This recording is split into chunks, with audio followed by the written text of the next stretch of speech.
Good morning, all. Today we are discussing about economies of scale.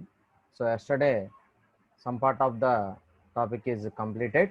Today we continue economies of scale, remaining part.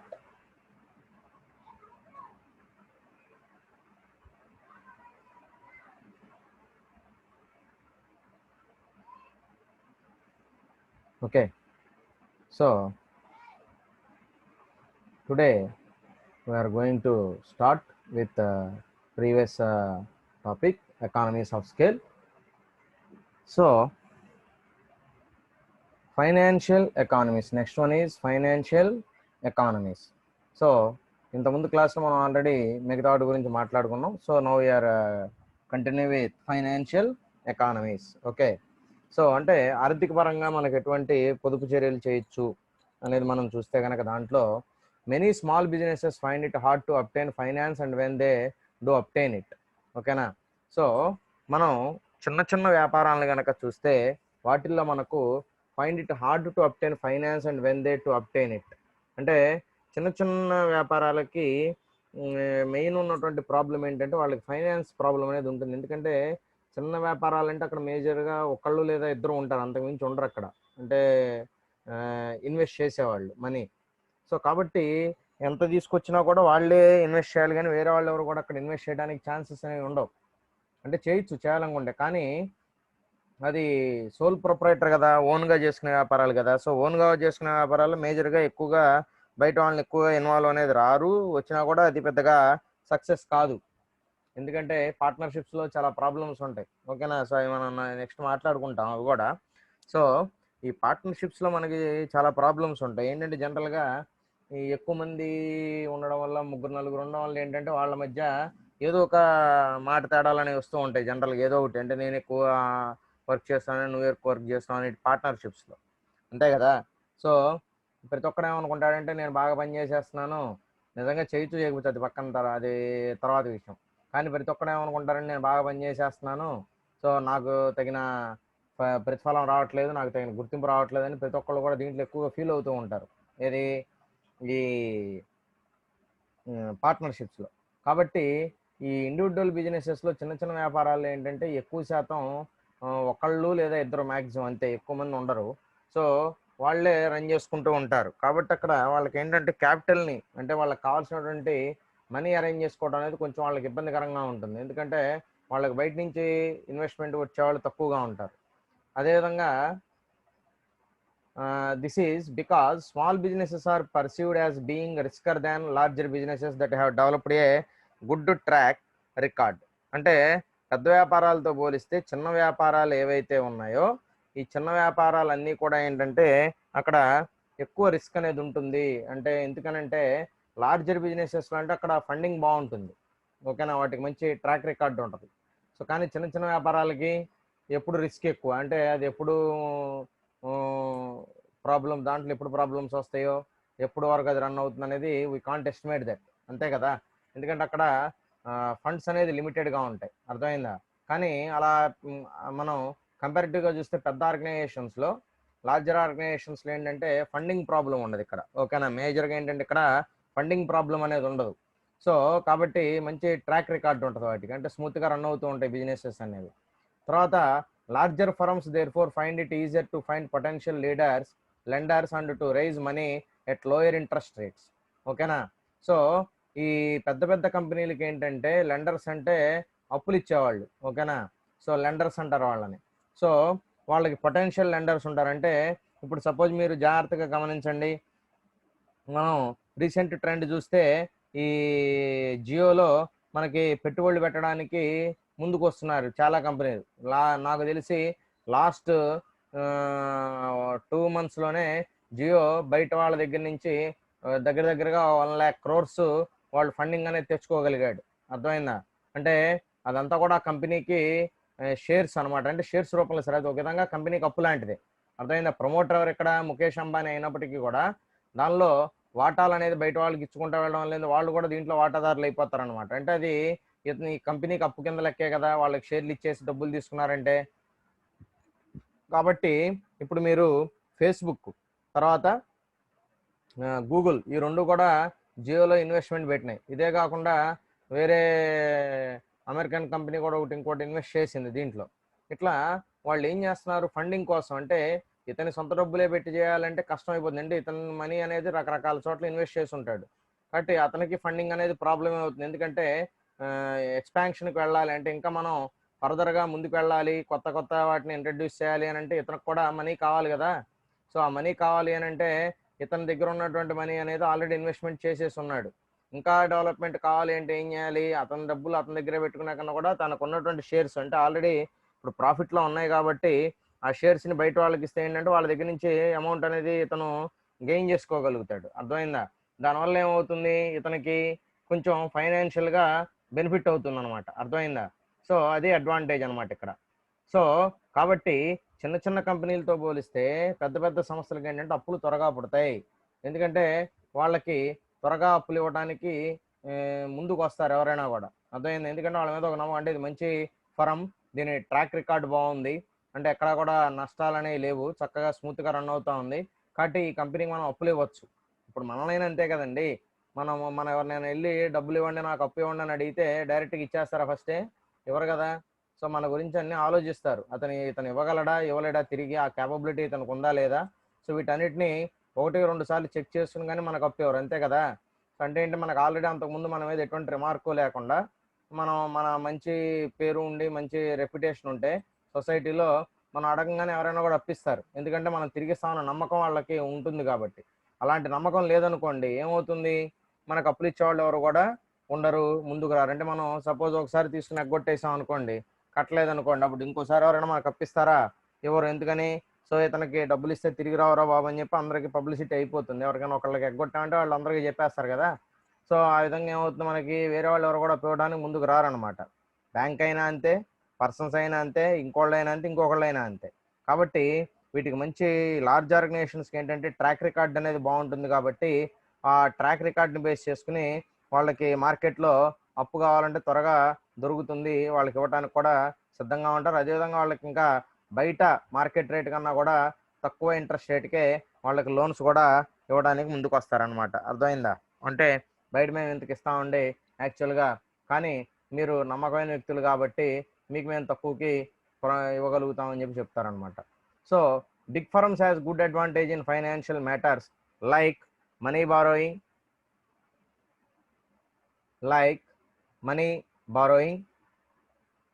recognized firms can get money easily from money lenders. So అదే money borrowing అంటే మనం ఎవరైనా డబ్బులు అడగటం అంటే మనం money borrowing అంటాం. So మనం అడగంగానే మనకి డబ్బులు అనేది ఇవ్వడానికి ఎవరైనా కూడా సిద్ధంగా ఉంటారు, అది మనకి అడ్వాంటేజ్ అవుతుంది. తర్వాత లో రేట్ ఆఫ్ ఇంట్రెస్ట్, దీనిలో మనకి ఇంకొక అడ్వాంటేజ్ ఏంటంటే తక్కువ ఇంట్రెస్ట్కే మనకు లోన్స్ అనేవి దొరుకుతాయి. తర్వాత can easily raise capital by issuing shares, ఇందాక చెప్పిన ఎగ్జాంపుల్ ఇదే.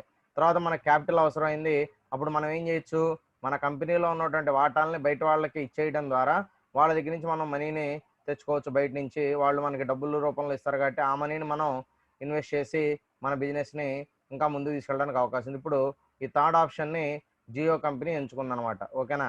So can easily raise capital by issuing shares, అంటే తన కంపెనీ యొక్క షేర్స్ని అమెజాన్ కాదు, ఫేస్బుక్ అండ్ గూగుల్కి ఇవ్వడం ద్వారా వాళ్ళతోటి టెక్నికల్ కొలాబరేషన్ వస్తుంది. దాంతోపాటుగా యాడెడ్ అడ్వాంటేజ్ ఏంటంటే ఫండింగ్ కూడా వస్తుంది. ఇక్కడ 2 ప్రయోజనాలు ఉన్నాయి. అతను షేర్స్ ఇవ్వడానికి కారణం ఏంటంటే 2 ఉన్నాయి. ఒకటి టెక్నాలజీ పరంగా, అంటే ఫేస్బుక్ చేతిలో వాట్సాప్ ఉంది, అదేవిధంగా ఫేస్బుక్ ఉంది, 2 ఉన్నాయి, 2 సోషల్ మీడియాస్ ఉన్నాయి. అదేవిధంగా గూగుల్ చేతిలో ఆండ్రాయిడ్ ఆపరేటింగ్ సిస్టమ్ ఉంది, అదేవిధంగా టెక్నాలజీ డెవలప్మెంట్ కూడా ఉంది కదా. సో ఎందుకంటే ఇవాళ ఆండ్రాయిడ్ ఫోన్స్ అనేది వాళ్ళ వరల్డ్ పాపులర్ కాబట్టి, ఆండ్రాయిడ్ ఫోన్స్ అనేది ఎక్కువ ఉన్నాయి కాబట్టి, సో ఆ మార్కెట్ని బేస్ చేసుకుని గూగుల్ తోటి వాళ్ళకి అవసరం ఉంటుంది, ఆండ్రాయిడ్ ఆపరేటింగ్ సిస్టమ్ వాళ్ళదే కాబట్టి. దాంతోపాటుగా ఇంకా మిగతా మన అప్లికేషన్స్ కూడా చూసుకుంటే అన్నీ కూడా గూగుల్ నుంచి డెవలప్డ్ అప్లికేషన్స్ అనేవి మనకి అవైలబుల్గానే ఉన్నాయి. కాబట్టి వీటన్నిటితోటి కూడా ఈయన కొలాబరేట్ చేసుకోవడం వల్ల ఏమవుతుందంటే ఆ కంపెనీలు వీళ్ళకి కావాల్సినటువంటి జియోకి కావాల్సినటువంటి టెక్నికల్ కొలాబరేషన్స్ ఏవైతే టెక్నికల్ హెల్ప్ ఏదైతే ఉందో అవి పూర్తి స్థాయిలో వీళ్ళకి ఇవ్వడానికి కూడా ఛాన్సెస్ ఉంటాయి. కాబట్టి వీటి వల్ల ఏంటంటే మనకి 2 రకాల ఉపయోగాలు ఉన్నాయి. ఓకేనా? అంటే షేర్స్ అనేది మనం ఇవ్వడం వల్ల ఒకటి మనకి క్యాపిటల్ అనేది రేజ్ అవుతుంది, దాంతోపాటుగా రెండవ అడ్వాంటేజ్ ఏంటంటే టెక్నికల్ కొలాబరేషన్ అనేది కూడా జరుగుతుంది. దానివల్ల మనకు రెండు బెనిఫిట్స్ ఒకేసారి మనకి రావడం అనేది జరుగుతుంది. ఓకేనా. So this is financial economies. Then next one risk minimising economies. Okay, so risk minimising economies అంటే ఏంటండి, దాని గురించి చూద్దాం. So producing different types of products by one company has good scope in market rather than producing single variety. అంటే మనం మార్కెట్లో sustain అవ్వాలి అని అంటే ఏంటంటే మనం ఒకే ప్రోడక్ట్ మీద బేస్ అవ్వకుండా, సింగిల్ వెరైటీ మీద బేస్ అవ్వకుండా డిఫరెంట్ డిఫరెంట్ ప్రోడక్ట్స్ మీద బేస్ అవ్వడం అనేది మంచిదిగా చెప్తా ఉన్నాడు. డిఫరెంట్ టైప్స్ ఆఫ్ ప్రొడక్ట్స్ ఎందుకని, సో ఇప్పుడు మనం ఒక ప్రోడక్ట్నే నమ్ముకుని కూర్చున్నాం అనుకోండి, ఒకవేళ దానికి సడన్గా డిమాండ్ పడిపోయింది మార్కెట్లో, అప్పుడు ఏమవుతుంది, ఓవరాల్గా మనం చేస్తున్నటువంటి వ్యాపారం మొత్తం కూడా ఆపేయాల్సిన పరిస్థితి, అంతే కదా. సో అది నష్టం వస్తుంది, ఆ ప్రోడక్ట్ ఎవరు కొంటలేదు, అప్పుడు నువ్వు కొత్త ప్రోడక్ట్ తయారు చేసి అమ్మాలంటే మళ్ళీ అంత నువ్వు స్ట్రీమ్ లైన్ చేసుకోవాలి నీ ప్రాసెస్ మొత్తాన్ని. సో కాబట్టి అది ఇమీడియట్గా అయ్యే పని కాదు కదా. కాబట్టి ఏం చెప్తున్నాడు ఇక్కడ, ఒకే ప్రోడక్ట్ నమ్ముకుని మనం ముందుకు వెళ్ళడం కన్నా కూడా మనమే మనం ఒక ప్రోడక్ట్నే రకరకాల టైప్స్లో మనం రెడీ చేసి పెట్టుకుని అమ్ముకుంటా ఉంటే ఒకటి కాదు ఒకటన్నా మనకి సేల్ అవుతూ ఉంటుంది. కాబట్టి మనం సస్టైన్ అవ్వడానికి అవకాశం ఉంటుంది, మన వ్యాపారాన్ని మనం కొనసాగించడానికి కూడా అవకాశం ఉంటుంది అని చెప్పి చెప్తున్నాడు. సో కాబట్టి సింగిల్ వెరైటీ కన్నా కూడా మల్టిపుల్ వెరైటీస్ కనుక మనం ప్రొడక్షన్ చేయగలిగితే దాని ద్వారా మనకి ఏంటంటే ఏదో ఒకటి మనం తయారు చేసిన వాటిలో ఏదో ఒకటి మనకి సేల్ అవుతూ ఉంటుంది. కాబట్టి కొంత రొటేషన్ అనేది మనకు అవుతుంది. ఓవరాల్గా మనకు అది కొంత కాలానికి మళ్ళీ మనం నార్మల్ స్ట్రీమ్ లైన్ అంటే మన నార్మల్ ప్రాసెస్లోకి రావడానికి ఎక్కువ అవకాశాలు ఉంటాయి. కాబట్టి అది కూడా మనం ఒకటి జాగ్రత్తగా గమనించాల్సిన అవసరం ఉంది. దానికి ఒక example, HLL company produces different types of swords. So HLL company అనేది ఒకటి తీసుకుంటే హిందుస్థాన్ యూనిలివర్ లిమిటెడ్, అదే హెచ్ఎల్ఎల్, ఇప్పుడు హెచ్ఎల్ అయింది, అంతకుముందు అది. So produces different types of swords. Okay company నుంచి మనకి డిఫరెంట్ టైప్స్ ఆఫ్ సోప్స్ వస్తున్నాయి. అంటే ఒక కంపెనీ ఒక రకమైనటువంటి సోప్నే తయారు చేయకుండా రకరకాల సోపులను తయారు చేయటం అంటే వేరు వేరు పేర్లు పెడతారు. అంటే ఏ అనే పేరు ఒకటి, బి అనే పేరుతో ఒకటి, సి అనే పేరుతో ఒకటి తయారు చేసి అమ్ముతుంటారు. మూడు ఒకే కంపెనీవే, వేరే వేరే పేర్లు ఉన్నప్పటికీ కూడా మూడు ఒకే కంపెనీయే. మీరు ఎగ్జాంపుల్ చూడండి, సపోజ్ మీరు కోకోలా తీసుకుంటే కోకోలా నుంచి కోకోలా అనే బ్రాండ్ తోటి డ్రింక్ వస్తుంది, థమ్సప్ అనేది కూడా కోకోలా కిందకే ఉంది, దాంతోపాటుగా స్ప్రైట్ అనేది కూడా కోకోలాకే ఉంది. ఈ మూడు కూడా డ్రింక్సే, ఓకేనా. తర్వాత కోక్ అనే దాంతో టిన్స్ వస్తున్నాయి, 4 రకాలు అనుకోండి. సో ఈ 4 కూడా ఎవరి ప్రోడక్ట్స్, కోకోలా ప్రోడక్ట్సేగా, ఓకేనా. సో ఈ కోకోలా ప్రోడక్ట్స్ ఈ 4 కూడా ఒకే కంపెనీకి చెందినవే, కోకోలా కంపెనీకి చెందినవే. కానీ వాళ్ళు ఒక్కొక్కదాన్ని ఒక్కొక్క బ్రాండ్ నేమ్తో అమ్ముతున్నారు, పేర్లు డిఫరెంట్ నేమ్స్ తోటి. వీటిల్లో ఏది కొన్నా కూడా కంపెనీకి బెనిఫిట్టేగా. ఇప్పుడు సపోజ్ థమ్సప్ నచ్చినవాడు థమ్సప్ తాగుతాడు, పెప్సీ కోకోలా నచ్చినవాడు కోకోలా తాగుతాడు, లేదు ఈ రెండు నచ్చినవాడు స్ప్రైట్కి వెళ్తాడు, ఓకేనా. సో ఇలా అనమాట. సో ఇలా వాళ్ళు ఏంటంటే డిఫరెంట్ డిఫరెంట్ ప్రోడక్ట్స్ తోటి ఎందుకుంటారంటే మార్కెట్లో ఏదో దానికి, మూడిట్లో ఏదో దానికి మనకి మార్కెట్లో డిమాండ్ అనేది కొంత నడుస్తూ ఉంటుంది. కాబట్టి సైమల్టేనియస్గా ఒక దాంట్లో తగ్గినా కూడా ఇంకో దాంట్లో మనం కవరప్ చేసుకోవడానికి ఒక స్కోప్ అనేది ఉంటుంది. కానీ అలా కాకుండా ఒక థమ్సప్ తోటో లేదంటే ఒక స్ప్రైట్ తోటో ఒక కోకోలా తోటో మార్కెట్లో నిలబడాలి అంటే కష్టం అవుతుంది. ఎందుకంటే ఒక్కొక్కళ్ళు ఒక రకమైనటువంటి రుచిని కోరుకుంటారు. కాబట్టి అందరికీ ఒకటే నచ్చదు. కాబట్టి అందరికీ నచ్చే విధంగా మనం అన్నీ చేయలేం. కానీ కొంతమేరకు అంటే మనం ఎక్కువ మందిని రీచ్ అవ్వడానికి మనం ఏం చేయొచ్చు అనే దాని మీద మనం ఒక స్టడీ చేసి వాటిని మీద ఎక్కువ ఫోకస్ చేసి అవి మనం పబ్లిక్లో అవైలబుల్గా ఉంచగలిగితే మనకి సేల్ అనేది తగ్గకుండా ఒకదాని మీద ఒకటి, అంటే ఒకటి డౌన్ అయినప్పుడు ఇంకో దాంట్లో, ఇంకోటి డౌన్ అయినప్పుడు ఇంకో దాంట్లో మనం దాన్ని సబ్స్టిట్యూట్ చేసుకుని మనం ఆ నష్టాలని, ఇక్కడ వచ్చే నష్టాన్ని అక్కడ అక్కడ వేరే ఐటమ్ తోటి, అక్కడ వచ్చినటువంటి నష్టాన్ని ఇక్కడ ఈ ఐటమ్ తోటి మనం కొంతమేరకు సబ్స్టిట్యూట్ చేసుకోవడానికి అవకాశం అనేది ఉంటుంది అని చెప్పి చెప్తా ఉన్నాడు. సో ఇది పెప్సీకి సంబంధించింది, ఓకేనా. సారీ పెప్సీ అని అంటే కోకోలా, పెప్సీ కూడా 7up అని ఇట్లా ఈ బ్రాండ్స్ ఉన్నాయి. సో ఇవన్నీ కూడా ఏంటంటే ఒకే పేరుతోటి మన మార్కెట్లో మనం మూవ్ అయ్యే కన్నా కూడా డిఫరెంట్ డిఫరెంట్ నేమ్స్ తోటి మనం మూవ్ అవటం వల్ల ఏంటంటే కస్టమర్కి ప్రోడక్ట్ ఏంటి అనేది సపరేట్, దాని యొక్క సపరేషన్ అంటే ఏది ఏంటి అనేది అర్థమవుతుంది. దాంతోపాటుగా అతనికి ఏది కావాలో అది అతను అడిగి తీసుకోవడానికి కూడా ఛాన్సెస్ అనేవి ఎక్కువ ఉంటాయి. కాబట్టి ఆ విధంగా మనం అన్ని రకాలుగా ఇబ్బందులు లేకుండా మనం పబ్లిక్ డొమైన్లో అవైలబుల్గా ఉంచగలగాలి అని చెప్పి చెప్తా ఉన్నాడు. ఓకే, సో ఇది మనకు రిస్క్ మినిమైజింగ్ ఎకానమీస్. సో కాబట్టి మనం రిస్క్ని తగ్గించుకోవాలి అంటే ఏంటంటే మన ముందున్నటువంటి ఆప్షన్ ఏంటంటే ఒక ప్రోడక్ట్ని తయారు చేసి దాని మీద మనం డిపెండ్ అయ్యే దానికన్నా కూడా ఒకటే కాకుండా దానికి అదనంగా ఇంకొక 2-3 రకాల ప్రోడక్ట్స్ని యాడ్ చేసుకుంటే సక్సెస్ అవడానికి అవకాశం ఉంటుంది అనేది మనం ఇక్కడ ఈ రిస్క్ మినిమైజింగ్ ఎకానమీస్లో చెప్తున్నాం. అంటే దీని అర్థం ఏంటంటే ఇండైరెక్ట్గా మనం రిస్క్ని మినిమైజ్ చేస్తున్నాం అంతే కదా. సో మనకు వచ్చినటువంటి మనకు ఉన్నటువంటి రిస్క్ని మనం మినిమైజ్ చేసుకోవడానికి ఇది ఒక మార్గంగా మనం తెలుసుకోవచ్చు. తర్వాత నెక్స్ట్ ఇంటర్నల్ ఎకానమీస్ అయిపోయినాయి. నిన్న మనం చెప్పుకున్నాం మేజర్గా. సో ఎకానమీస్ ఆఫ్ స్కేల్లో మొత్తం 2 కేటగిరీలు ఉన్నాయి మేజర్గా. సో ఇంటర్నల్ ఎకానమీస్, రెండోది ఎక్స్టర్నల్ ఎకానమీస్. సో మనం ఇప్పటివరకు ఇంటర్నల్ ఎకానమీస్ అనే వాటిని మనం కంప్లీట్ చేసుకోగలిగాం. Next external economies. Okay, so external economies definition చూద్దాం. సో ఆ డెఫినేషన్లో ఏం చెప్తున్నారో ఒకసారి జాగ్రత్తగా చూడండి. In the words of Cairn, CAIRN, Cairn Cross, external economies are those which are shared in by a number of firms or industries when the scale of production in any industry or group of industries increases. Okay, so మనం ఇక్కడ చూస్తే కనుక in the words of Cairn Cross. Okay, so in the words of Cairncross, ఆయన ఏం చెప్పారంటే Cairncross అని ఆయన external economies are those which are shared in by a number of firms or industries when the scale of production in any industry or group of industries increases. They are not monopolised by a single firm when it grows in size but are conferred on it when some other firms grow larger.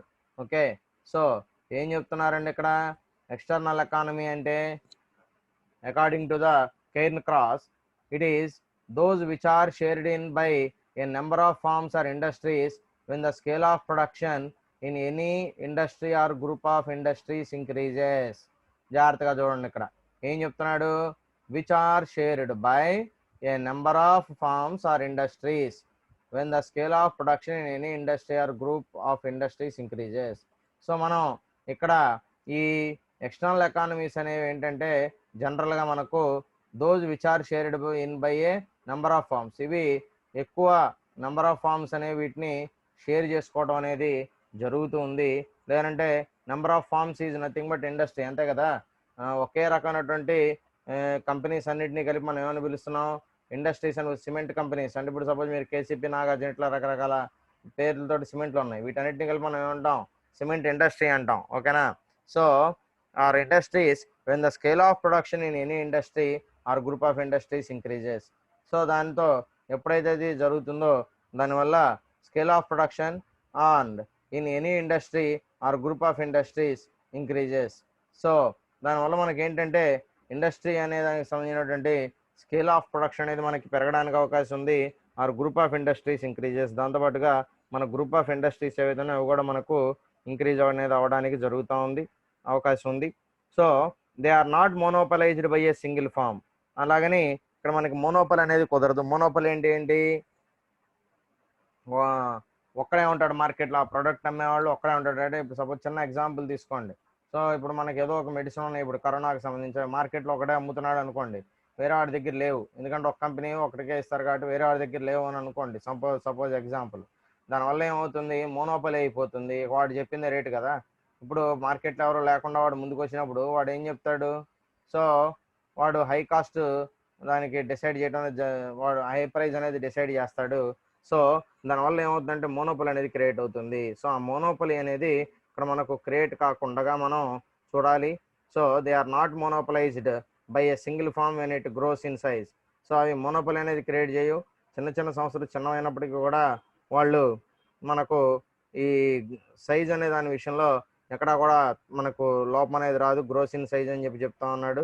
So but are conferred on it when some other firms grow larger. So మనం ఈ సిచ్యువేషన్లో మనం ఇంకోటి కూడా చెప్తా ఉన్నాడు. ఏమని చెప్తున్నాడంటే మోనోపల్ అనేది ఉండడానికి అవకాశం లేదు కానీ but are conferred on it when some others firms grow larger. కానీ వేరే వాళ్ళు ఎవరైనా కూడా మనకన్నా డెవలప్ అవుతుంటే మాత్రం అప్పుడు మనం తెలిసిన వాళ్ళు, మనతో పోటీదారులైనా కూడా మనకి పరిచయస్తులు, మనతో బాగుండే వాళ్ళతోటి మనం కూడా కలిసి పనిచేయడానికి అవకాశం ఉంటుంది. సో ఎందుకంటే అతన్ని మనం బయటకు వెళ్ళిన అతను మనం ఇబ్బంది పెట్టాలి అని అంటే, అతను డెవలప్ అవుతున్నాడు అని అంటే మనకి అది కూడా ఇబ్బంది కాబట్టి, అంటే డెవలప్ అవడం అంటే అతను స్వతహా డెవలప్ అయ్యి అనేదాన్ని మనం తప్పేం పట్టట్ల. కానీ అతని డెవలప్మెంట్ మనం ఏదో డైరెక్ట్గా ఆపాలని కాదు. సో మనం చేయాల్సింది మనం చేసుకుంటూ, సో మన డెవలప్మెంట్ ఏంటనేది మనం కూడా ఇక్కడ ఆలోచించుకోవాల్సినటువంటి అవసరం ఉంది అని చెప్పి చెప్తా ఉన్నాడు. తర్వాత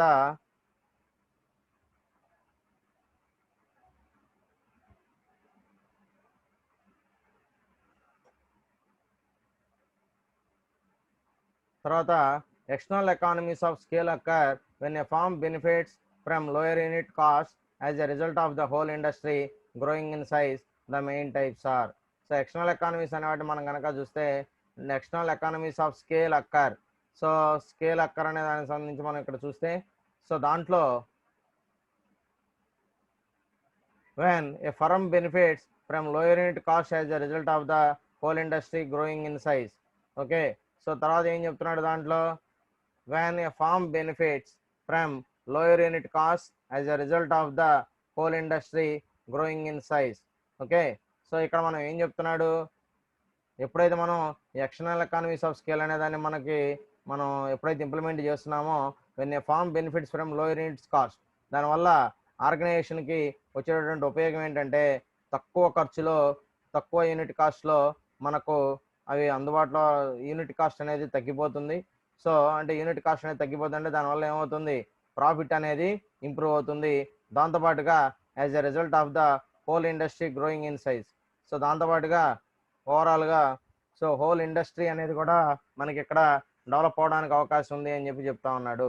ఇక్కడ ఏం చెబుతున్నాడు జాగ్రత్తగా ఉండి ఇంకొకసారి, ఎక్స్టర్నల్ ఎకానమీస్ అనేది మనం చూస్తే కనుక, ఎక్స్టర్నల్ ఎకానమీస్ ఆఫ్ స్కేల్ అని కనుక చూస్తే, occur when a firm benefits from lower units cost, ఎప్పుడైతే మనం ఈ ఎక్స్టర్నల్ ఎకానమీస్ అనేది మనకు అప్లికబిలిటీ అనేది అవుతుందో, అప్పుడు మనకు దానివల్ల వచ్చేటటువంటి బెనిఫిట్ ఏంటంట, లోయర్ యూనిట్ కాస్ట్ అనేది పడుతుంది అని చెప్పి చెప్తా ఉన్నాడు.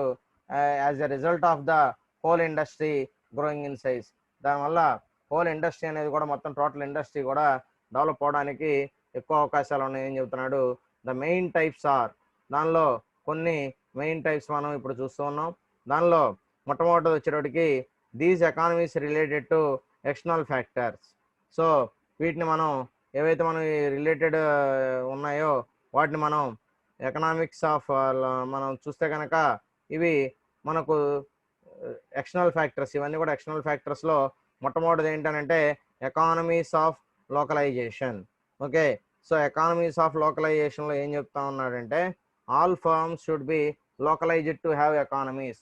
ఎప్పుడైతే మనం అన్ని కంపెనీస్ని, అన్ని సంస్థలు మనకు అందుబాటులో మనం లోకలైజ్ చేసి పెట్టుకుంటామో, అప్పుడు వాటి వల్ల కూడా మనకు పొదుపు అనేది మనం చేయడానికి అవకాశం ఉంటుంది, పొదుపు చర్యలు మనం చేయడానికి అవకాశం ఉంటుంది అని చెప్పి చెప్తా ఉన్నాడు. తర్వాత different production department should be located at one place. అదేవిధంగా different production department, so separate production department అనేది ఒకటి ఉండాలి, అది ఒక ప్లేస్లో దాన్ని లొకేట్ చేయాలి అందుబాటులో. సో అంటే ప్రొడక్షన్ ఎక్కడైతే జరుగుతుందో అక్కడికి అందుబాటులో మనం లొకేషన్ అనేది సెట్ చేసి అక్కడ మనం దాన్ని సెట్ చేసుకోవాలి. This gives advantage in transportation and in timely labour utilisation in production. దీనివల్ల ఏంటంటే మనకు వచ్చేటటువంటి అడ్వాంటేజ్ ఏంటంటే ట్రాన్స్పోర్టేషన్ ఒకటి మనకి ఈజీ అవుతుంది, దాంతోపాటుగా and in timely labour utilisation in production. దాని తర్వాత మనకు ట్రాన్స్పోర్టేషన్ అనేది కనుక మనం చూస్తే దాంట్లో and in timely labour utilisation in production. So దాని తర్వాత మనం ఈ దీనివల్ల మనకు వచ్చేది ఏంటంటే అడ్వాంటేజ్ ఏంటంటే ట్రాన్స్పోర్టేషన్ అనేది మనకు ఒకటి అడ్వాంటేజ్ అవుతుంది, and in timely labour utilisation in production. దాంతోపాటుగా మనకు ఈ లేబర్ యూటిలైజేషన్ అదేవిధంగా ప్రొడక్షన్ అన్నీ కూడా మనకు ఈ పర్ఫెక్ట్గానే మనం ఇక్కడ చూడాల్సి ఉంది. సో కాబట్టి this gives advantage in transportation and in timely labour utilisation in production. కాబట్టి మనం ఇక్కడ ఈ ట్రాన్స్పోర్టేషన్ అనేది ఒకటి అడ్వాంటేజ్ ఉంటే, దాంతోపాటు మనం ఇంకోటి కూడా చేయాల్సింది ఏంటంటే మన దగ్గర ఉన్నటువంటి లేబర్ని మనం ప్రాపర్గా యూటిలైజ్ చేసుకున్నప్పుడు మనకి దానివల్ల బెనిఫిట్ అనేది రావడం జరుగుతుంది. సో అది మనకు ఉపయోగపడుతుంది అని చెప్పి చెప్తా ఉన్నాడు. తర్వాత రెండవది economies of information and technical market intelligence. Okay, so దీనిలో ఏం చెప్తున్నాడండి, industry enjoys research advantage. So ఎవరైతే ఉన్నారో ఇండస్ట్రీలో, సో వాళ్ళు ఈ రీసెర్చ్ అడ్వాంటేజ్ అనేది మనం చూస్తే కనుక ప్రతి ఇండస్ట్రీ కూడా ఉన్నటువంటి రీసెర్చ్ అడ్వాంటేజ్ అనేదాన్ని ఎంజాయ్ చేయడం అనేది జరుగుతుంది. When management can get whatever the information large. So information they want with a short time when farms allocated at one place. So ఇక్కడ ఏం చెప్తున్నాడు, industry enjoys research advantage. Industry అనేది research అడ్వాంటేజ్ని enjoy చేస్తూ ఉంటుందంటే మనం దాని వల్ల వచ్చేటువంటి బెనిఫిట్స్ అన్నిటి మనం కంప్లీట్గా యూటిలైజ్ చేసుకుంటాం. తర్వాత when management can get whatever the information they want. అదేవిధంగా మేనేజ్మెంట్ కూడా వాళ్ళకి ఏ ఇన్ఫర్మేషన్ అనేది కావాలి అనేది వాళ్ళు వెంటనే తెలుసుకోవడానికి అవకాశం ఉంది. They want that with in short time. So short time మనం కనుక చూస్తే దీనికి సంబంధించి ఏం చెప్తున్నాడంటే when management can get whatever the information they want with in short time. So ఏమైనా జరగనండి, వాళ్ళ ఓనర్ ఏం చెప్పాడంటే అతను 100% మనం అది అక్కడ దానికి సంబంధించినటువంటి 100% ఎఫర్ట్ మనం పెట్టాల్సిందే, అది మనం చేయాల్సినటువంటి పని కాబట్టి సో దాని విషయంలో ఎటువంటి ఇబ్బంది కూడా లేదు అని చెప్పి చెప్తా ఉన్నారు. So information they want with in short time when firms allocated at one place. అదేవిధంగా ఫామ్ అనేది ఒకే చోట అలొకేట్ అనేది అయి ఉండటం వల్ల మనకు కూడా కంఫర్టబుల్గా ఉంటుంది. సో దానివల్ల వాళ్ళకి ఇబ్బంది ఉండదు, మనకు కూడా ఇబ్బంది ఉన్న పరిస్థితి అనేది ఉంటుంది అని చెప్పి చెప్తా ఉన్నాడు. ఓకేనా. So this is about economies of information and technical market intelligence. So industry enjoys research advantage when management can get whatever the information they want with in short time when firms allocated at one place. Okay, అది తక్కువ టైంలో ఎప్పుడు అవుతుందనంటే మనకి అవి అన్నీ ఒక చోట ఉన్నప్పుడే ఇది మనకి పర్ఫెక్ట్గా అవుతుంది, స్పీడ్గా అవుతుంది, లేకపోతే కొంచెం ఇబ్బంది పడాల్సినటువంటి అవసరం ఉంది అని చెప్పి చెప్తా ఉన్నాడు.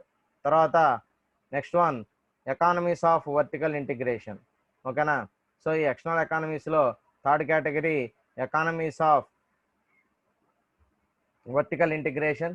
దానికి సంబంధించి ఏం చెప్తున్నాడంటే some industries rather than producing spare parts by themselves they are purchasing from outside companies. దీన్ని మనం మేక్ ఆర్ బై డేషన్ అంటాం. అర్థమైందా. సో అంటే మనకు కావాల్సినటువంటి ఒక స్పేర్ పార్ట్ మనం తయారు చేసుకుంటే మనకి తక్కువ ఖర్చు అవుతుందా, బయట నుంచి కొంటే మనకి తక్కువకి వస్తుందా అనేది మనం చెక్ చేసుకోవాల్సినటువంటి అవసరం ఉంది అని చెప్పి చెప్తా ఉన్నాడు. ఓకేనా. సో ఎందుకనంటే మనం తయారు చేస్తే 10 రూపాయలు అవుతుంటే బయట అదే ప్రోడక్ట్ వేరే కంపెనీ బ్రాండ్ తోటి మనకు 8 రూపాయలకు 7 రూపాయలకు దొరుకుతున్నప్పుడు మనం బెటర్ దేనికి వెళ్ళాలి. సో మనకి ఎక్కడైతే తక్కువకి వస్తుందో దానికే మనం ముందుకు వెళ్ళాల్సి ఉంటుంది. ఎవరైనా జనరల్గా ఆలోచించేది అదే కదండి. సో కాబట్టి దానివల్ల ఏమవుతుందనంటే ఇక్కడ ఈ స్పేర్ పార్ట్స్ని మనం తయారు చేసే విషయంలో కొనడమా లేకపోతే తయారు చేయటం, దాన్ని మనం మేక్ ఆర్ బై డేషన్ అంటాం. అంటే తయారు చేయటం అంటే తయారు చేయటం, లేదంటే మనం కొనటం అంటే బయట నుంచి కొనడం అంటే కొనడం, అది మన ఇష్టం అనమాట, అంటే చాయిస్. సో మనకి ఏదైతే బెనిఫిట్టో మనం అది సెలెక్ట్ చేసుకోవడం అనేది జరుగుతుంది. So this happens when company feels that buying of parts is cheaper than they produce. So ఇక్కడ మనం కనుక చూస్తే ఇది ఎలా సాధ్యపడుతుందనంటే this happens when company feels that buying of parts is cheaper than they produce by themself. అంటే వాళ్ళు ఈ పార్ట్స్ని మనం కొనడం కన్నా కూడా మనం తయారు చేయడం కన్నా కూడా బయట నుంచి కొనడం అనేది మనకు స్మూత్గా ఇబ్బంది లేకుండా జరుగుతుంది, మనకి ప్రాఫిట్ వస్తుందని అంటే దెన్ మనం బయట నుంచి కొనడం అనేది బెస్ట్ ఆప్షన్గా పెట్టుకోవచ్చు. దాన్ని మనం ఇక్కడ మేక్ ఆర్ బై డేషన్ అని చెప్పి చెప్తూ ఉన్నాం. ఓకేనా. తర్వాత suppose example Tata company purchased gear box for cars from kinetic company. So ఈ టాటా కంపెనీ వాళ్ళు ఏంటంటే గేర్ బాక్స్ అనే దాన్ని ఎక్కడి నుంచి కొంటున్నారంట, కార్స్కి కైనెటిక్ కంపెనీ నుంచి కొంటున్నారంట. ఓకేనా. సో అంటే వాళ్ళది కాదు, వేరే వాళ్ళ దగ్గర నుంచి కొంటున్నారు అని మనకి చెప్తా ఉన్నాడు. తర్వాత Mahindra cars purchasing engine from Renault company. Mahindra వాళ్ళు ఇంజిన్ ఎవరిది వాడుతున్నారు, రెనాల్ట్ కంపెనీది వాడుతున్నారు. సో ఇవన్నీ మనకి అవసరం లేదు కాబట్టి మనం పెద్దగా పట్టించుకోవట్లేదు, కానీ కొంతమంది వీటిని కూడా చూసుకోవడం అనేది జరుగుతుంది. కాబట్టి ఈ టాటా కంపెనీ వాళ్ళు ఏంటంటే మేజర్గా ఈ గేర్ బాక్స్ అనేది మనం తయారు చేయడం కన్నా కూడా కార్లకి బయట నుంచి కొంటేనే మనకి తక్కువకి వస్తుంది అనేది వాళ్ళ యొక్క అభిప్రాయం. సో వాళ్ళు ఆ విధంగా దాని మీద రీసెర్చ్ చేయడం అనేది జరుగుతుంది. కాబట్టి వాళ్ళు ఈ గేర్ బాక్స్ అనే దాన్ని కైనెటిక్ కంపెనీ నుంచి కొని, అంటే బల్క్ ఆర్డర్స్ ఇస్తారు కాబట్టి వాళ్ళకి తక్కువ రేటుకి ఇస్తారు. సో దాన్ని బేస్ చేసుకుని వీళ్ళు ముందుకు వెళ్ళడం అనేది జరుగుతుంది అని చెప్పి చెప్తా ఉన్నాడు. సో మహీంద్రా కార్స్ కూడా అలాగే చెప్పాడు. Mahindra cars purchasing engine from Renault company. So వాళ్ళ కంపెనీ కార్లకు వాడే ఇంజిన్స్ అన్ని కూడా రెనాల్ట్ కంపెనీ నుంచి తెచ్చుకుని వాడుతున్నాడు. కాబట్టి రెనాల్ట్ కంపెనీదైనా మహీంద్రా కానీ పెద్దగా తేడా లేదని అనుకోవాలి మనం దీన్ని బట్టి. ఓకేనా. సో తర్వాత next one economies of by products. So economies of by, మనం బిఏ ప్రొడక్ట్స్ కనుక చూస్తే the firm using one raw material for manufacturing different other products can give more returns to the firm. So ఇక్కడ మనకి ఏం చెప్తున్నాడంటే BA products గురించి కనుక మనం చూస్తే the firm using one raw material for manufacturing different others products can give more returns to the firm. ఏం చెప్తున్నాడు ఇక్కడ కొంచెం జాగ్రత్తగా చూడండి. ఇక్కడ మనం the firm using one raw material or manufacturing different other products. So వాళ్ళు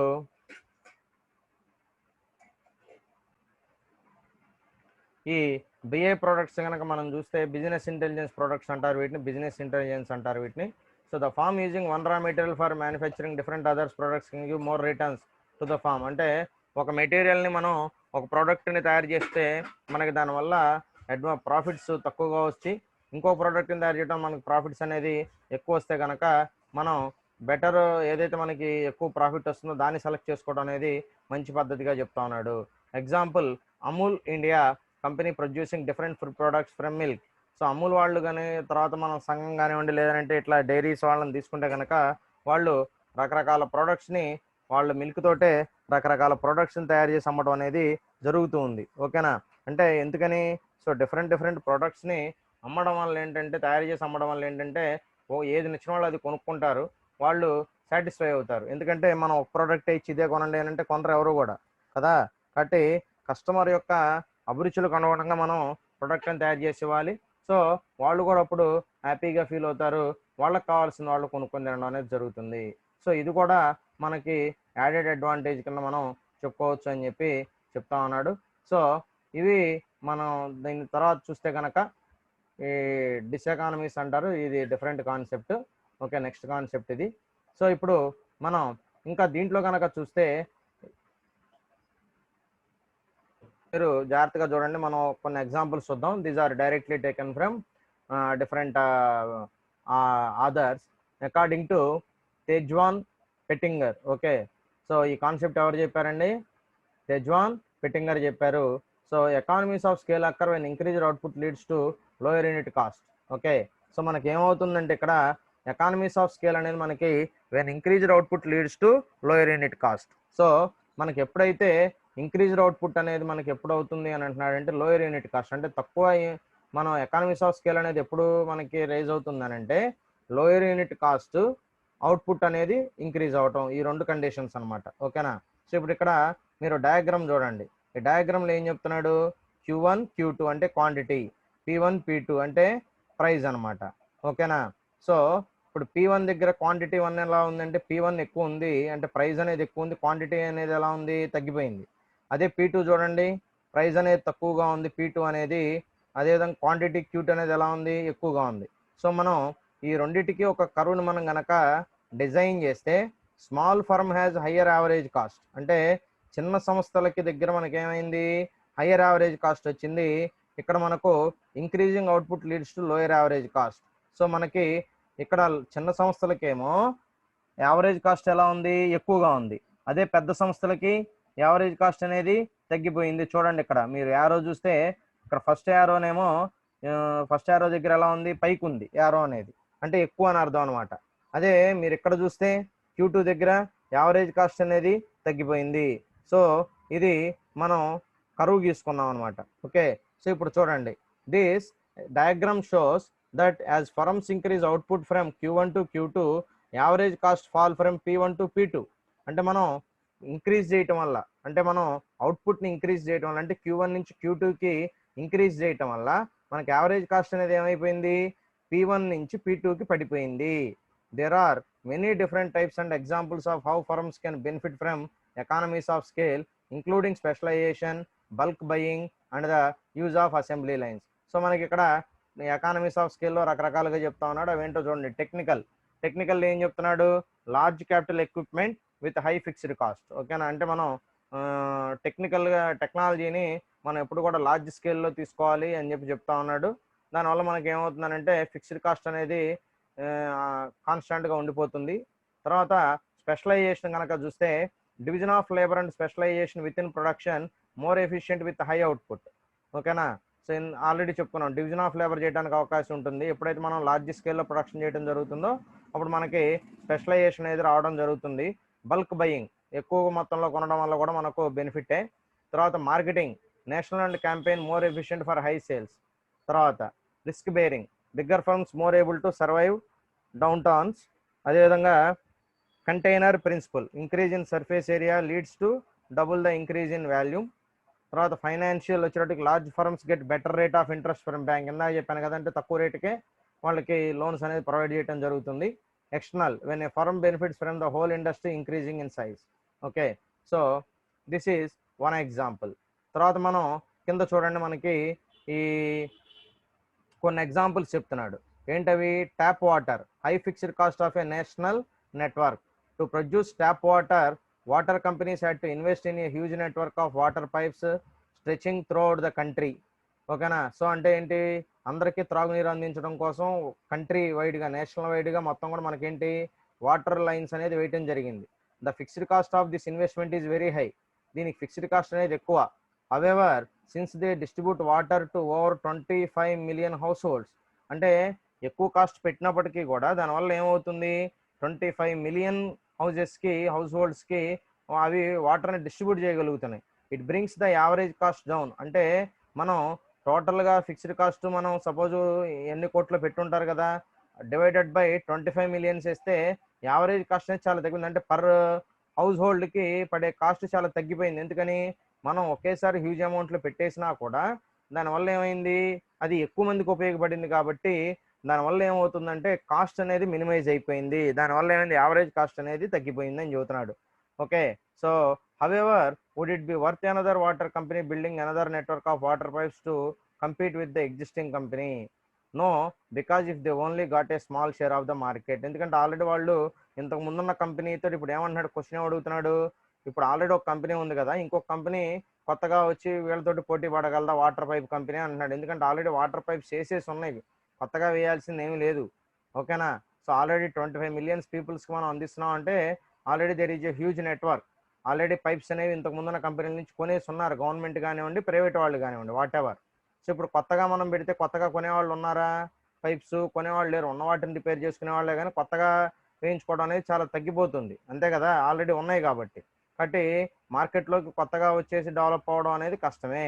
the average cost would be very high and they would go out of businesses. కాబట్టి దీనివల్ల ఏమవుతుందనంటే వాళ్ళు ఎక్కువ కాలం దాంట్లో ఉండలేరు, బయటకు వెళ్ళిపోవాల్సిన పరిస్థితి వస్తుందని చెప్పి చెబుతున్నాడు. This is an example of a natural monopoly wear the most efficient number of firms is one. So ఇది కూడా ఒక రకమైన మోనోపలీనే, కానీ ఇది తప్పేం కాదండి. ఎందుకంటే వాళ్ళు ఒకేసారి మార్కెట్ మొత్తాన్ని కూడా క్యాప్చర్ చేసేసుకుని కంప్లీట్ చేసేసుకున్నారు, కాబట్టి అదేం తప్పు కాదు. తర్వాత ఇంకోటి ఏం ఎగ్జాంపుల్ చెప్తున్నాడు, స్పెషలైజేషన్ కార్ ప్రొడక్షన్. ఓకేనా. సో ఇవన్నీ ఎగ్జాంపుల్స్, జాగ్రత్తగా చూడండి. ఓకేనా. సో డైరెక్ట్గా చూపిస్తున్నాను మీకు అర్థమవుతాయని చెప్పి. స్పెషలైజేషన్ కార్ ప్రొడక్షన్, ఈ స్పెషలైజేషన్ కార్ ప్రొడక్షన్లో ఏం చెప్తున్నాడండి, another economy of scale is in the production of a complex item such as a motor car.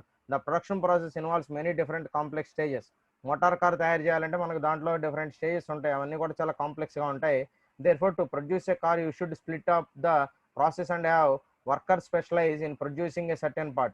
కాబట్టి ఏం చేయమంటున్నాడు, ఈ కార్లో ఉండేటటువంటి డిఫరెంట్ పార్ట్స్ అన్నిటిని కూడా సపరేట్ చేసేసి దాన్ని స్పెషలైజేషన్ చేయమన్నాడు. అంటే ఒక్కో పార్ట్ని ఒక్కోళ్ళకి అప్పచెప్పేసి మీరు ఈ పని చేయండి అని చెప్పి ఇచ్చేస్తే అప్పుడు ఏమవుతుంది, దాంట్లో నిన్న కూడా చెప్పాను మీకు ఎగ్జాంపుల్, అంటే ఒకే పనిని రిపీటెడ్గా చేయటం వల్ల ఏమవుతుందంటే దాంట్లో ఎఫిషియన్సీ అనేది పెరుగుతుంది, దానివల్ల ఏమవుతుంది, ప్రొడక్టివిటీ పెరుగుతుంది అని చెప్పాను, నిన్న డీటెయిల్డ్గా చెప్పాను. ఇవి లైవ్ ఎగ్జాంపుల్స్ చూపిస్తున్నాడు మనకి. ఓకేనా. సో ఇవన్నీ కూడా ఏంటి, దీనివల్ల ఏమవుతుంది, మనకు వర్క్ అనేది స్పీడ్గా కంప్లీట్ అయిపోతుంది, దాంట్లో ఎక్స్పర్టైజ్ అవుతారు కాబట్టి మనకి టెక్నికల్గా కూడా బాగుంటుంది అని చెప్పి చెప్తా ఉన్నాడు. ఓకేనా. తర్వాత మనకి నెక్స్ట్ బల్క్ బయింగ్, ఇది మనకి ఎగ్జాంపుల్ చెప్తున్నాడు. బల్క్ బయింగ్ అనే దానివల్ల మనకు వచ్చే అడ్వాంటేజ్ ఏంటని చెప్తున్నాడు. Super markets example. Super markets can benefit from economies of scale because they can buy food in bulk and get lower average cost. ఓకేనా. సో ఈ సూపర్ మార్కెట్లు ఏం చేస్తాయండి, వాళ్ళు వాళ్ళకి కావాల్సినటువంటి ఫుడ్ ఏదైతే ఉందో, ఫుడ్ ప్రోడక్ట్స్ ఏవైతే ఉన్నాయో దానికి సంబంధించింది వాళ్ళు బల్క్లో కొనేస్తారు. దానివల్ల ఏమవుతుంది, యావరేజ్ కాస్ట్ అనేది తగ్గిపోతుంది. If you had a delivery of just 100 cartons of milk the average cost is quiet high. అంటే 100 కార్టూన్స్ డెలివరీ చేయాలంటే దానికి అయ్యే కాస్ట్ ఎక్కువ అవుతుంది. అదే మీరు the marginal cost of delivering 10,000 cartoons is quiet లో. అదే మీరు 10,000 కార్టూన్స్ మిల్క్ని మీరు డంప్ చేసుకుంటే దానికి అయ్యే ట్రాన్స్పోర్ట్ తగ్గిపోతుంది, డెలివరీ కాస్ట్ కూడా తగ్గిపోతుంది అని చెప్పి చెప్తా ఉన్నాడు. You still need to pay only one driver, the fuel cost will be similar. So ఇప్పుడు మనం ఒకే కంటైనర్లో 10,000 కార్టూన్స్ తెప్పించేసుకుంటే దానివల్ల ఏమవుతుంది, ఒక డ్రైవర్ని మనం ఇక్కడ మెయిన్ ఒక డ్రైవర్తో మనకి పని అయిపోతుంది. అదే చిన్న వాటితో రెండింటితో మూడింటితో తెప్పిస్తే ముగ్గురు డ్రైవర్లకి మనం డబ్బులు ఇవ్వాలి, దాంతోపాటుగా మూడింటికి సపరేట్గా ఫ్యూల్ అనేది మనం కన్జంప్షన్ జరుగుతుంది కాబట్టి ఇబ్బంది అవుతుంది. True, you may need a bigger van, but the average cost of transporting 10,000 is going to be a lot less than transporting 100. So మనకి తెలిసిందంటే 100 తెప్పించుకునే దాన్ని కూడా ప్రతిసారి ఒకేసారి మనం 10,000 తెప్పించుకుంటే డబ్బులుండి అది మనకు ఎప్పుడు కూడా బెనిఫిట్ అవుతుంది. ఇది మన అందరికీ తెలిసిన విషయమే. తర్వాత marketing economies. If you spend 100 rupees, మనకి అక్కడ ఇండియన్ రూపీస్ అనుకోండి, అవి యూరోపియన్ కరెన్సీ అని చెప్తున్నాడు మనకి. On a national TV advertising campaign it is only worth while if you are a big national company like Starbucks or Coca-Cola. If your output is small, the average cost of the advertising is much higher. So నువ్వు పెద్ద పెద్ద కంపెనీలు అయితే మనకి ఏంటంటే వాళ్ళు ఒకేసారి national టీవీస్లో campaign అనేది చేయడం జరుగుతుంది కాబట్టి వాళ్ళకి అడ్వర్టైజ్మెంట్ కాస్ట్ అనేది తగ్గిపోతుంది. 100 యూరోస్ తోటే సరిపోతుంది. కానీ మనకైతే ఈ చిన్న చిన్న కంపెనీలకి అయితే ఎక్కువ అయిపోతుంది అని చెప్పి చెప్తా ఉన్నాడు. తర్వాత రిస్క్ బేరింగ్లో ఏం చెప్తున్నాడంటే to develop a new drugs to treat illness takes considerable degrees of investment and research with no guarantee of success. So మనం ఈ న్యూ డ్రగ్స్ డెవలప్ చేయడంలో మనకి అది 100% సక్సెస్ అవుతుంది అనేది తెలియదు. దాని మీద ఇన్వెస్ట్మెంట్ చేస్తారు, అది సక్సెస్ అవ్వచ్చు, ఫెయిల్యూర్ అవ్వచ్చు, అది ఇట్స్ డిపెండ్ అపాన్ డ్రగ్. ఓకేనా. Therefore this can only be undertaken by pharmaceutical companies with significant resource. ఇవి మామూలు వాళ్ళ కన్నా కూడా ఏంటంటే కొంచెం మేజర్ కంపెనీస్ మాత్రమే వీటిలో ఇన్వెస్ట్ చేయగలవు, వాటినే మాత్రమే నమ్మటం అనేది జరుగుతుంది. అక్కడ ఎగ్జాంపుల్స్గా such as Novartis, Pfizer and Glaxo Smith Kline PLC all undertake significant research in developing new drugs. Okay, ఇవన్నమాట. సో ఇవన్నీ కూడా మనకి కంటైనర్ ప్రిన్సిపల్, ఫైనాన్షియల్ కంటైనర్ అదే చెప్పాను కదా. సో ట్రాన్స్పోర్ట్ చేయడానికి పెద్ద కంటైనర్ని వాడుకుంటే మంచిది. సో దానివల్ల ఏమవుతుందంటే మనకి ఒకే దాంట్లో మనకు 500 సపరేట్గా పంపించాక ఒకే దాంట్లో మనం 10,000 కార్టూన్స్ని ఒకేసారి మనం ట్రాన్స్పోర్ట్ చేయొచ్చు, లేదంటే ఒకేసారి మనం వాటిని వేరే వాళ్ళ నుంచి దగ్గర తెచ్చుకోవచ్చు, ఏదైనా చేయొచ్చు. ఓకేనా, అది మనకి బెనిఫిట్ అవుతుందని చెప్పి చెప్తా ఉన్నాడు. తర్వాత financial economies. A bigger firm gets a lower rate of interest on borrowing, అది మనకి తెలిసిందే. Okay, so these are the live examples ఆఫ్ economies of scale. Now I hope you all are understand this concept. Okay.